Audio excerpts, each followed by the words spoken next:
Chavre, hello, how are you? A good night of Shabbos Kodesh. I hope everyone is gesund, stark, and feile, begashmis and beruchnis.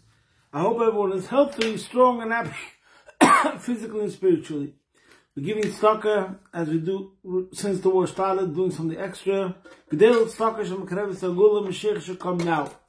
We're going to say a pasuk that we started adding from Aleph Derish Chedesh Shelel Tilish and Rabbi, and that is Kapitel Chov Zayin in Tilim. We're going to say the pasuk Al Titneini Benefesh Tzoroi Ki Komu V'Yedei Sheker B'Fei Achamos, which is translated, "Do not give me over to the will of my oppressors, for they have risen against me false witnesses, and they speak evil." Excuse me. This week's Parshas, Ki Seitzei L'Milchama Alevecha. When a person goes to wage war against his enemies, all the commentators speak about how there's a message here not only to a physical enemy, but the enemy from within. Hagoya shebekirbecha olef shebahamis. So too, this pasuk could be translated in Avodas Hashem. Al tetneini benefesh tzoroi. Do not give me over to the will of my oppressors, which means my yetzer hara, my lesser half. Ki komu v'yedei sheker b'fei chamos. Because they have risen against me false witnesses and they speak evil. What that means is, Mizok as Elam Hazeh, is Alma the Shik, it's a false world. And they speak evil.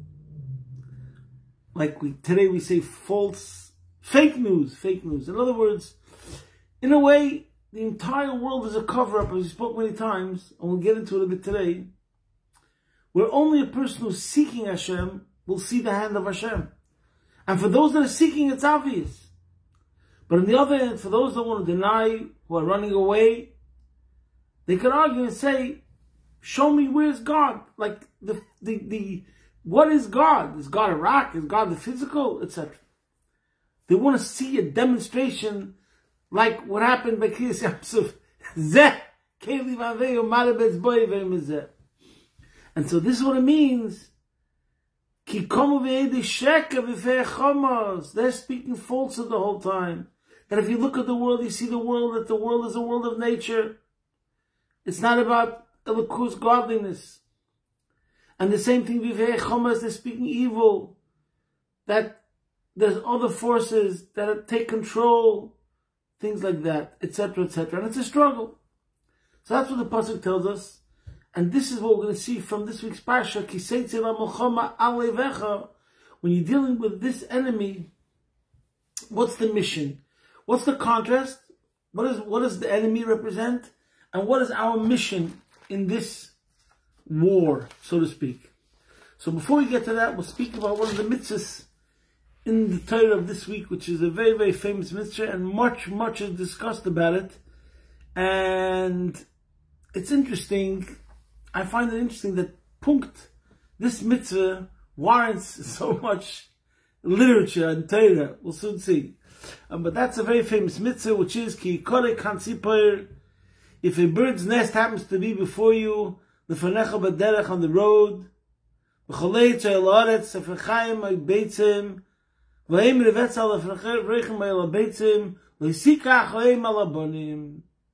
If the bird's nest happens to be before you on the road, or on any tree or on the ground, young birds or eggs, and the mother is roosting on the young birds or the eggs, you shall not take the mother on the young. Shaleach Teshalach Hasayin.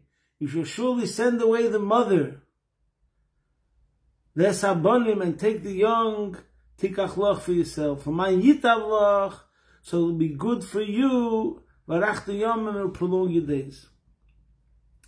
Now, first of all, many of the commentators bring out this paradox over here.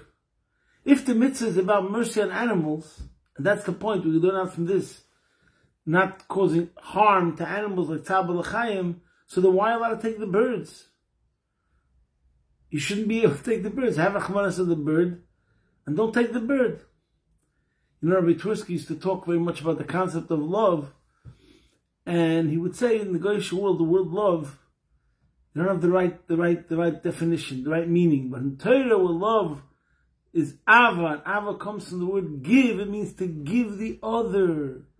When you sacrifice for yourself for the other, that means that you love them. So Rabbi used to say, if somebody says, I love fish. If you love fish, leave them alone and let them live in the water. What do you mean you love fish? You love fish, therefore you kill them and you eat them. That's right, you love fish. So it's the same thing over here. If the Torah is trying to teach us to be nice to animals, so it should say, don't take the birds either. Let's say. I know, of course, you're going to ask a question on this, and how is man meant to live? We're going to get to that. But the commentaries do speak about that. Because in this context, there could have been a mitzvah left alone, and would say the purpose of the mitzvah is to teach not to be cruel to animals. And in this case, we'll say, don't, if you see a mother with a bird, leave the family alone. It's a family unit. Leave the family alone. That's one question. Now, interestingly enough, and I find it very surprising that this Gemara is not brought down. It's a Mishnah actually, with the Gemara, which is not brought down in Chassidus too much. I haven't come across it except this week I learned the Sikha from the Rabbi in Chelik Yotes where he quotes it. That's how I found out about it. I mean, I learned it for sure in my life. It's a Gemara in Parshas and Gemara in Megillah, but I didn't really pay attention to it. And that is as follows: the Mishnah over there in Parshas and in Megillah say like this. In Parshas is Daf Lamed Gimel Amud Beis, and in Megillah is Daf Chaf Aleph Amud Aleph. And this is so interesting because in Parshas and Megillah we're talking about people that would add a prayer. You think, what's so terrible if they add some words in the prayer which is giving more praise to Hashem? How many ways should I thank you? How many ways am I impressed by you, so to speak, touched by you, moved by you? And the Mishnah mentions a couple of things that somebody would say, where we tell them, be quiet, Meshatkin, I say. Basically, in a refined way, we say, S-H-U-T, stop it. S-H-U-T-U-P.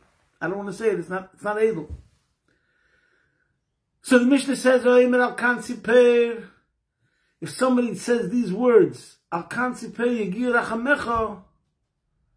that even to a bird, your mercies are extended to a bird's nest. Your mercy is extended. The Gemara says, the Mishnah says, Meshatkan, you say, you're now allowed to praise the Eibishter in such a way we have to make him silent. And the Gemara says, why? And there's two opinions in the Amoraim. And one opinion is, and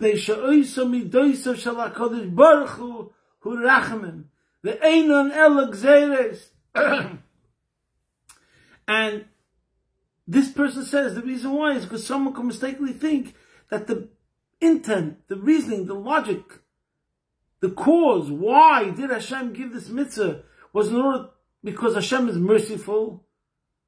So therefore that's why he made this commandment. Zog the Gemara, no. The commandment has nothing to do with Hashem's mercy. It's a decree. So this is astonishingly profound. And this is a discussion in all of Chassidus. As we all know, the famous saying, we've spoken about this so many times, and today's talk is going to touch upon very, very broad, fundamental concepts in Judaism, in Yiddishkeit, and Chassidus. So everyone knows the famous saying that we've mentioned many times, the Friedrich Rebbe said, "Sinish wie de Welt meint." It's not like the world thinks Halavival Mekayim Given Chukim mit derselben Geschmack wie Mishpatim. If only I would fulfill the commandments that have no reason, with the enjoyment that I have in the mitzvahs that do have a reason. Nay, that's not what you meant to say. Halavival Mekayim Given Mishpatim mit derselben Kabbalah Seil v'Chukim. If only I would fulfill the mitzvahs that are logical, like don't steal, don't kill on the appearance, with the same Kabbalah Seil, acceptance of the oath, of the yoke of Hashem, obedience, subservience. Like when it comes to Chukim, we know Chukah Chakakti Gzeirak Zati Ve'Nechor Shus L'Halachrer. Halavai with Mekayim Mishpatim with the same sort of obedience and subservience. And that's a Chassidic saying from the Friedrich Rebbe. what I find very interesting is that this Gemara would serve as the ultimate example of this idea. So it's Meferish Gemara. And the reason why it's so amazing is because it's an Afghan. We're saying so much so that we have to negate this idea that you might think that the source, the origin of the mitzvah starts from a concept of mercy, that we say that if you even say those words, you know, those words in prayer, which is something which l'chayra, it's making Hashem's honor greater, we say no. Banish the words. Those words should not be spoken, because then someone could mistakenly think that the origin of the mitzvah is something that we can understand. It starts with something which is much greater than ourselves. Excuse me. And precisely, in a mitzvah like Shiluach HaKan, which is so easy, simple, obvious, to say that it comes from Hashem's mercy, that the mother bird shouldn't see how her children are being taken away. Such a mitzvah would be easy to give the source as something of Hashem's mercy, and we say, no, do not say that. So that would be a clear, evident, demonstrated manner that even in a mitzvah which is mishpatim, it makes sense. Don't do something which is cruel. Even in such a case, we say, no, it's not that. It's gzereisov. And so much so that the Gemara says, if someone tries to add that as a prayer, we say, do not say those words. So I find it very, very amazing that I haven't really come across this in Chassidus, this Maimer Azal, except in that Sikha that I mentioned before. So I don't understand why. It's a question. But now, to appreciate the mitzvah, to answer this question about the mother, the birds, is it merciful, not merciful, how come we could take the birds, the children? There's another question, comes right after this, and Rashi talks about it, because right after this mitzvah of Shiluach HaKan, we have the mitzvah of Micah, making the roof, fence on your roof. Okay. So by the way, I didn't make it clear, just make it clear, there's two mitzvahs over here. There's one mitzvah that it's a loisesel, isika chaim alabonim. You can't take the mother when she's on the children. And then there's a mitzvah say, shalach the shalach hasaim, send away the mother. Sending away the mother is a mitzvah. Okay. So to understand all this, there's another verse right away at the beginning of this week's Parsha, which covers something so general. As we mentioned, war and battle is connected to our inner battle, a spiritual battle. The Mishnah says, Ki Seitzei alevecha, if we go out and wage war with an enemy, and Hashem will deliver him into your hands. You'll be victorious. And then the pasuk says, "V'shaviso shiviyoi." You will capture its captives. So one meaning is that those people will become your captives. But there's another meaning over here, is that that enemy has other people that are the captives of that other country. And that's what Rashi says over here, very interestingly, that what happens, V'shavisa shivya l'rabis kananim shebeteicha. There could be kananim that are people from really a different country, but they're captives by that country that you conquered, but they're allowed to live, etc. Now, I want to explain what this means according to Chassidus. We spoke many times already in the past about, it's all about the sparks. We could look at Yiddishkeit and many, many mitzvahs and many, many concepts connected to this idea of the sparks. But before we get to the sparks, let me tell you what was the key to my whole change, my understanding of the whole thing in a different way. What we're going to speak about, we spoke about already many times, but I haven't seen anybody speak about it in the context of Shiluach HaKan.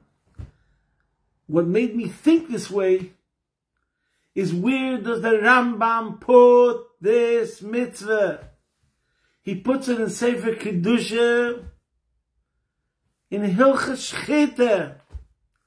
He puts it in the book of holiness, connected to Hilchas Shchita, the laws of how we kill. I don't know how you pronounce Shchita in English. How we do Shchita to be able to eat an animal, to be able to eat a kosher animal. And once I saw that, that was the light that made it all clear to me how you're supposed to look at this according to Chassidus. And that is, let's start at the beginning. What the Alter Rebbe says in chapter 33, V'zeh kol adam, v'sachlos b'yosei, v'riyas kol ha'elam v'sal yoyim v'sachtenim, v'riyas le'dir zay v'sachtenim. V'zeh kol adam. You have to look at those words and think about it again and again. I mentioned this so many times, I can't get over it. Ashenu Mateicha Kenu, this week is Chayel, the Yom Haledes of the Baal Shem Tov and the Yom Haledes of the Alter Rebbe. And when we think about the truths that the Alter Rebbe revealed to the world in the Baal Shem Tov, and we would think where we'd be without this, we'd be in complete darkness.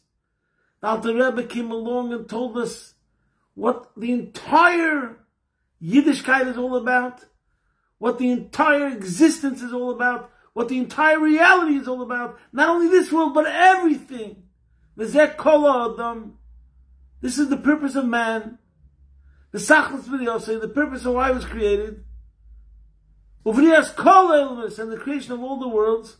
So this world, this lowly world, this tachten, yes, us, here, rack, bottom, planet, Earth. Earth.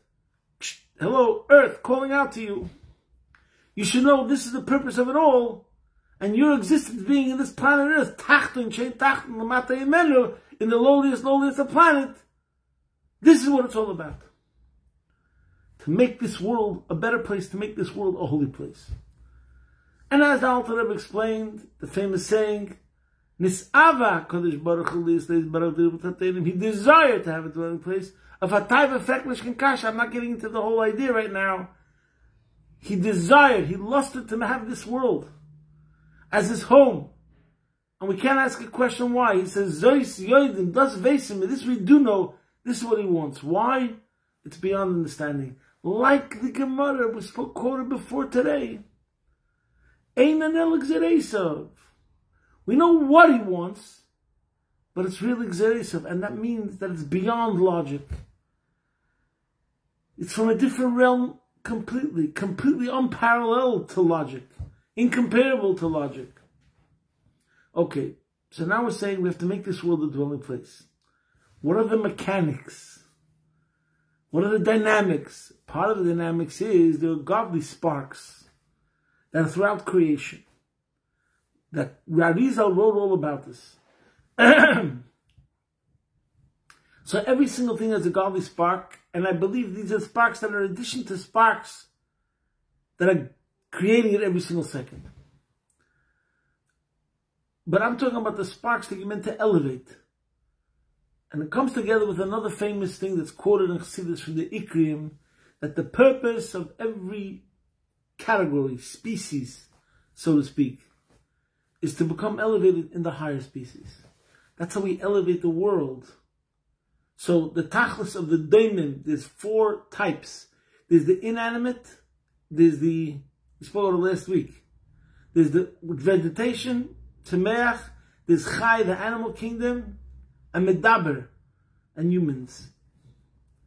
The tachlis of the daimon, the ultimate purpose of the water, is that the water causes growth, flowers, grass, lettuce, radishes. So too, earth. That's daimon. And the koyach hatzemech, which is an earth, causes the earth to grow produce, vegetation. So that's how daimon becomes elevated. So to speak, it transforms into vegetation. Then the tzemeach is eaten by a cow. It becomes part of the cow. The ultimate elevation of the tzemeach is not that it becomes a part of the cow. He becomes cow. He becomes transformed. He becomes the higher species. Now, when a yid takes this cow and makes a brach and he shechts it, Hilchas Shchita, Sefer Kedusha, he eats it properly, and he has the right intention to serve, to have more energy to serve Hashem with greater enthusiasm, with greater intensity, with greater vitality. So now this Chai became transformed into Medaber, and when you serve the Eibishter, which is Adam Elyon, everything becomes elevated. That's what's brought down from the Ikrim, and Chassidus talks about it in many places. So now, let's change our whole perspective about Shiluach HaKan. I want a bird.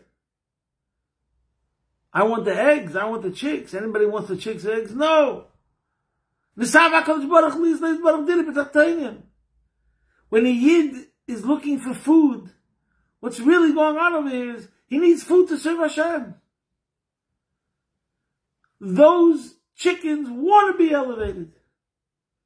Those chicks want to be elevated. The chicken that's going to land on your Shabbos table, and you're going to make a bracha on him, and wash on him, and make kiddush on him. That sparks that are in that chicken are getting elevated, and for that purpose the chicken was created.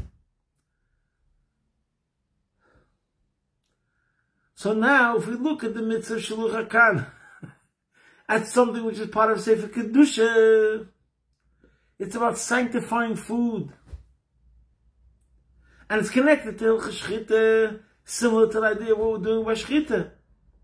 So now we come along and we say, what's going on over here? Because the mitzvah, when we say the Shiluach HaKan, whoever says it's Rachamim, we say you shouldn't speak it like that. It means if you think it's only Rachamim. It's not about Rachamim. It's about L'sav HaKadosh Baruch Hu says Baruch Hu B'tachtenim. That's the central theme of every single mitzvah. Guess what? Every single mitzvah, if someone would say, V'zeh kol adam, v'sachas b'riyosei, v'riyos kol emes, elyonim, v'sachtenim, v'riyos lo'ydir zeh b'tachtenim, he'd be correct. Right answer. You could answer that the reason and the purpose of every single mitzvah is because the L'sav HaKadosh Baruch Hu is Baruch Hu b'tachtenim, and you get a right mark on the test. It might be not the specific reason connected to this mitzvah alone, but it's the origin of all the mitzvahs starts from the level of this is what Hashem wants. Because it's connected to making this world a dwelling place for Hashem. So, the lesson you could say is that even, so in other words, this is the Chiddush. That even when we're talking about a religious person, a selfless person, who the only reason he's chasing the eggs is not because he likes scrambled eggs. The reason he's chasing after it is because he has to serve Hashem, and he's looking for the fuel to serve Hashem, and he knows that Hashem wants him to elevate everything in this world, to channel it towards Hashem. So even in such a case, we say the way of the Torah is D'racheh Da'achin Noyam, V'chol Nasiv Yisrael Sholem. Do it in such a way that the mother is sent away, because it would be cruel for the mother if she sees the way of children are taken away. So it's a whole new perspective and a whole new look on what the mitzvah of Shiluach HaKan is. It's all connected to Dira B'tachtenim, and it's not a problem at all. And this is the connection now also, like I said, V'shavisa Shivyoy, there are sparks. This is one of the interpretations. Let's get back to the beginning of the Parsha, and we'll go back to Shiluach HaKan. V'shavisa Shivyoy means that in every single physical thing that you see, there's sparks. These sparks are held captive, i.e. they're concealed. That's what life is all about all around you. You see a car, you see a phone, you see an apple, you see an orange, whatever you look at in this world. Everything, even things from Shol Krib Satmeis, I don't want to get into that now, we spoke about this many times. It's all sparks that are concealed that we have to liberate. It's a mission of extraction. And this is what it means. We liberate the spark. We're conquering the world for Hashem. Lastly, is Baruch Dira B'tachtenim. And this is the question. You look at an apple. If you're not going to make a bracha on the apple, and if you eat the apple only because your enjoyment, then it's a concealment of Hashem. And it's a cover-up. But if you eat the apple and you make a bracha, That means you look at why was there eitz in the first place to make an apple. There's a tzemeach. And the purpose of the tzemeach was that a medaber ultimately should be able to come to it and eat it.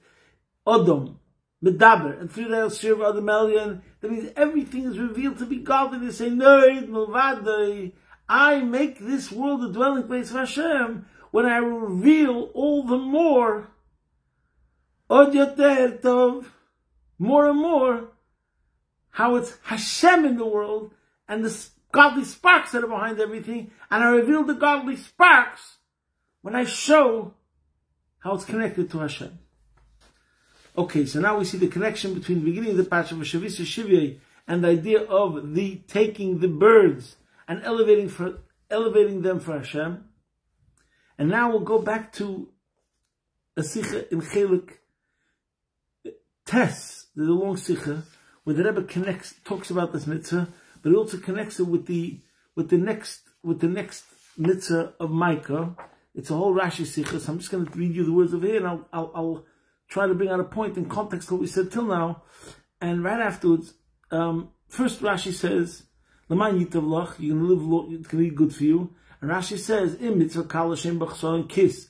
If when it comes to the mitzvah where there's no monetary loss, Omra Torah l'man yitav lach v'rachta yomim, that you'll be rewarded, you'll have a long life. Kal v'chemer l'matnas chodesh shel mitzvahs chmurais, that more the more so when it comes to a mitzvah which involves much sacrifice, much difficulties, and monetary loss, so to speak, even though it's not really a loss. So for sure you'll be rewarded. So that's why Rashi is explaining why in this mitzvah, unusually so, it says a reward. There's another mitzvah like Kabbalah Savichah Semecha L'man Yerichni Yomecha, but the Torah usually doesn't speak about the reward. Hardly anywhere does it say how you'll be rewarded. And over here it says explicitly connected to this specific mitzvah, how you'll be rewarded. Then afterwards it speaks about the mitzvah of making a fence. And Rashi says right after that, in Kiyamta mitzvah Shuluch HaKan, if you fulfill the mitzvah of Shuluch HaKan, Soivcha Livnei's Bayis Chodosh, that's going to be part of the reward. You will build a new home with Kayim mitzvahs Micah, and fulfill the mitzvah of making a fence. Shemitzvah geres mitzvah. And then it says, "V'tagia lekerem sode l'godim noyim, l'kach nismechu Parshas halolu." See there, it talks about kalayim and shatnez and things like that.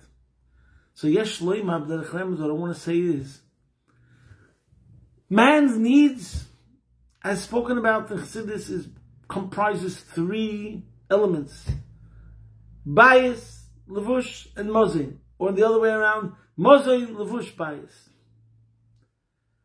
So this is the order over here. This is what Rashi is telling us. If you will be successful in the realm of mozain, which means that your eating is going to be in such a way that you'll be successful in making a dinner betachtoinim in the realm of the needs of man, in the realm of food, so then you'll be rewarded. Mitzvah geres mitzvah, Hashem will bring you success in your avodah of elevating the other needs of man, which is shelter, home, and garment, clothes. Chassidus talks about these three levels. Mozin is primi, levush is makif hakorev, and bayis is makif harochik. But it's so amazing. Look at this Rashi. He says we're going, that's the juxtaposition between Shiluch HaKan, which is really connected to mozin, it's food. You're taking the eggs to eat. Then he's saying, you're going to be rewarded in a major way. First thing, you're going to get married. You're building a new home. You're going to have a home. You're building a house. You know, today, everyone speaks about how expensive it is to own a home. And this is what it means, kisim the bayis chodesh. You're not renting. You're building a new home. Wow. For today, to say someone could do that, it's very good news. And you're rewarded in such a way. But that means now we trust you. Like the Rebbe's Pshat, the Rebbe Mechabed Hashirim. Why did Rebbe give honor to the rich people? Because God trusted them with many sparks. Talking about sparks, we can talk about the subject of sparks to show how everything in Yiddishkeit is also connected to this idea of the nitzutzes of sparks. So too over here. Eibishte is mechaber, the person who is successful with the mozain, he's going to be rewarded. That'll be given major sparks. Next level, it'll be bias. And then Rashi also says, from there we come to the union of, he says clearly the words, Ulabegodim noyim. And by the way, when he says also, Mitzvah Tegila Kerem, I'm going to say there's Levush Maz and bias, but then there's even more than that, as it extends further.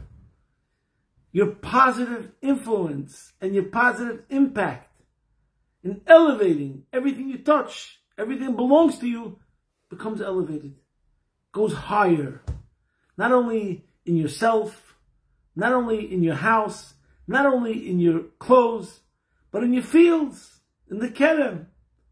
So it just shows to what degree the person understands what the mission is all about. There's a battle constantly going around, whether the world is going to represent something which is false and part of the cover-up, or whether you're going to reveal the truth and the elikus in Eid Mulvadi in every single thing.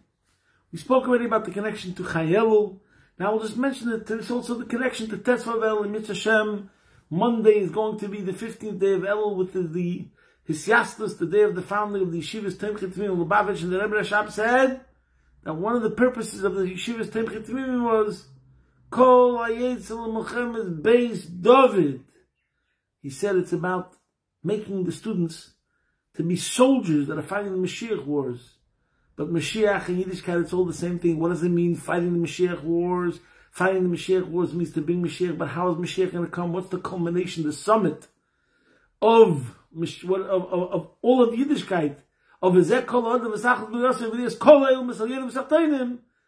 Dina B'Tachtoinim is Mashiach. Mashiach is Dina B'Tachtoinim, the full-blown revelation of how the world becomes and became a dwelling place for Hashem. And that is accomplished through the Bachar of Temchet Tmimim, through the Shluchim of the Rebbe, throughout the entire globe. We literally see how the Talmidim, the students and the disciples of Temchet Tmimim, have gone through to the four corners of the world, elevated the world, lifted up the world, and are still continuing to do so. And this is the message right now. In the month of Elul, starting from our own, everything starts micro. There's always going to be that struggle. Every single second of our lives, similar to what the Alter Rebbe says in chapter 25. We see the apple. Is this apple going to bring me closer to Hashem? Am I going to reveal the Ened Movadi in this apple? Or the opposite? Is this apple going to turn out to be a missed opportunity?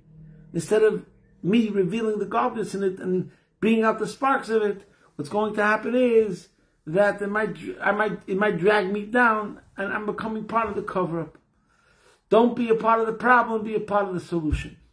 So this is general full stuff to think about during Elul, how to improve in what areas, whether it's mozain or levush or bias or kerem. Think about yourself, think about your machshav dibur ma'aseh. We make a cheshbon nefesh. Think about your machshav dibur ma'aseh, think about your seichel, think about midas, from inward, deep, and then outward. In your mozain, in your levush, in your bias, what's happening in all these areas? Are we revealing in all these things how Hamelech, how the Eibush is the only true reality in all these things? The Eibush should help that by each one of us making already the correct resolutions about Seitzei Melcham Alivecha. And right now we're still in a situation where we need many, many brachas. So exactly so should be Mekuyim, as it says in the first pasuk of this week's Parsha, Unesonei Hashem Elikecha Biyadecha. And Taka V'Shavisa Shivya, right now that's Taka the Astages. It should be V'Shavisa Shivya, but in a way that they're B'Teivan Nigla Gesund, stark. I don't know if they say they're stark, but they will be Gesund, stark, and Feilach. And they wish to help through all our Aved and all right approach and attitude and perspectives. This will bring about the Gula Mitzvah Shlem, will take it from a yard, Mamish, posting from my home, Be'ez Hashem Yisborech, your man in Melbourne.